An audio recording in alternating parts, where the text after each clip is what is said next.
have spent the good part of the last 3 years travelling the world and playing to fans. Being on the road is where they feel at home. But even after all the live shows they've played, their first ever tour as Simple Plan holds a special place in their hearts. It was actually the best tour ever. Still today. Sugar Ray, I think it beats everything. Because it was so new, you know. We were there with a band called Sugar Ray in the States for a month and a half. Doing meet and greet and interviews was fun. It was like, oh my God, people were... Not only that, we would hang out. We would hang out in the crowd because no one knew who we were. So we like go to the merch. We'd sell our own T-shirts. Talk to people, bring people backstage. It was so easy to pick up chicks back then because you could just hang around. While Sugar Ray was playing, you'd be walking in the crowd and be like, oh, I could get you backstage to meet, you know, Mark McGrath, and then you were in. But it was what a great tour. We had a good time. We actually bought a Winnebago and, rented a Winnebago and took it out. And we ruined it. It was amazing. It was good times. We drove our own, our own little. It was a good time, man. It was actually really fun. Really, really fun. I think it still sticks out in our memories as really, one of the better tours. And that's when we got our gold record. No, it's when it came out. Sorry, it's when it came out while we were touring with Sugar Ray. And they bought us 2 bottles of champagne, popped it up. And we couldn't even find our records in record stores. Yeah, we went like first day came out. We're gonna go to Best Buy. We're gonna go find a record. Follow me. So we're filming the whole thing. And we're like, seriously, you guys have plans? Like, never heard of it. Don't have it. We're like, where was it? Do you guys came out today, man. Thursday. Illinois. Illinois, but I remember it was in PA. Anyways, you know what? It was nowhere, nowhere to be found. But eventually things changed. And did they ever? Life on tour is now quite different to when they first started out. It's a lot more work. We do a lot of press. We do, flying in and out, a lot more jet lag. But, we got to see a lot of cool places in the country, and the shows got bigger, a lot more fans. So the shows are a lot more fun. The bottom line is it's still the same thing. We still kind of do the same thing, but on a bigger scale. We've been on the road for the last 3.5 years without stopping for more than 2 weeks or 3 weeks. We stopped to make a record, that's about it. Yeah. It's been pretty intense. It's become part of who we are. I have no more friends. I don't have a girlfriend. I don't have a dog. I only have a bag of clothing that I carry with me, about 4 pairs of shoes, and a whole stack of condoms. Oh my God! Yeah, because we never use them. I'm kidding. I don't even get laid. I try, but it doesn't happen. Despite their success around the world, it seems Germany is still yet to catch on to Simple Plan. The worst show was in Germany. Hanover, Germany. 4. And once again, this other last show in Germany again. What's up with the Germany? 7 people were watching us, last time including our merch guy. The entire front row was smoking. I was like, I'm gonna have cancer here. Dude, don't they have cigarette laws over there? Isn't it amazing that the same planet can have Germany and Australia? I know. It's amazing to me. I don't want to break Germany. We want to break Germany. Right now, we want your marks.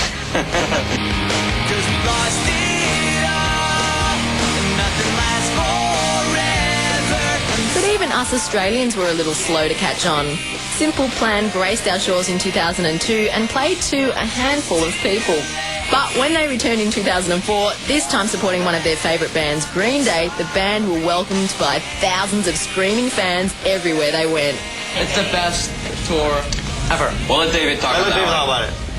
I think the Green Day tour is the best tour ever because not only we're touring with Green Day, but it's in Australia. That's all you got. That's all you've got to say. You talk about it all day long. We're giving you a spotlight. That's all you got to say. They're my favorite band ever, and I think most of us grew up listening to Green Day, and actually, Green Day gave us the love. They gave us music. wings. They gave us wings, and they gave us. They gave us strength to carry on. That's right. So it's kind of cool that we get to watch them every night. Amazing. The fans in Australia give almost as much gifts as Japan. I would say even more. You know what? The fans in Australia are just like everywhere else, except they're, I'd say, 20% more attractive. 20%? Hey, 40%. We just did a signing at the music store, CD store. And I'm not going to say the name. Hard to say. I'm not going to say what name. The music store. It was amazing. It's actually where I got my little friend.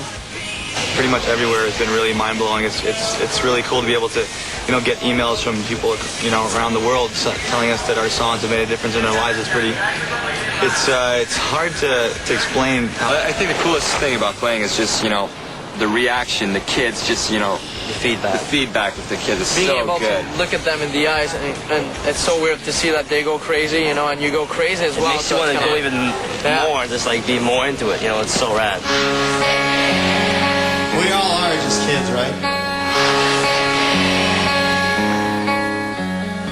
I'm just a kid.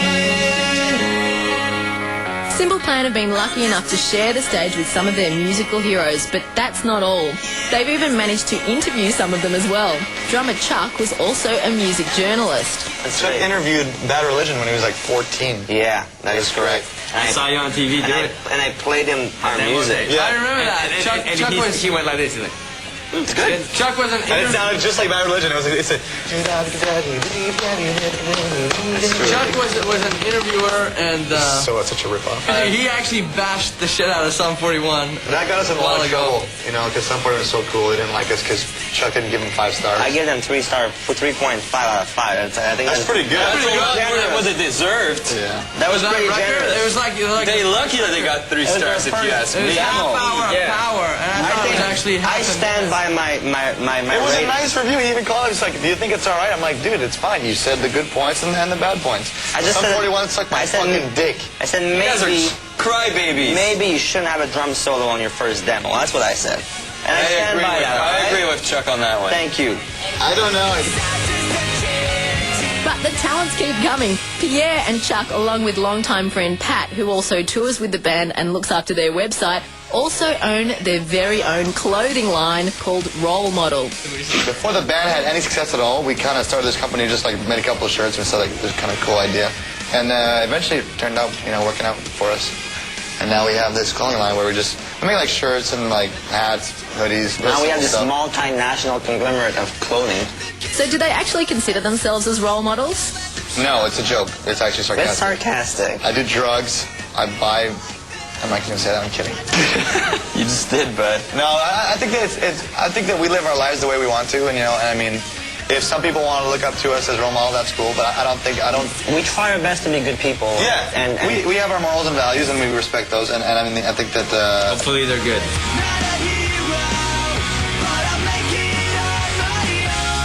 Simple Plan have come a long way from their struggling days as teenagers playing in garages. They've toured the world and learnt a lot along the way.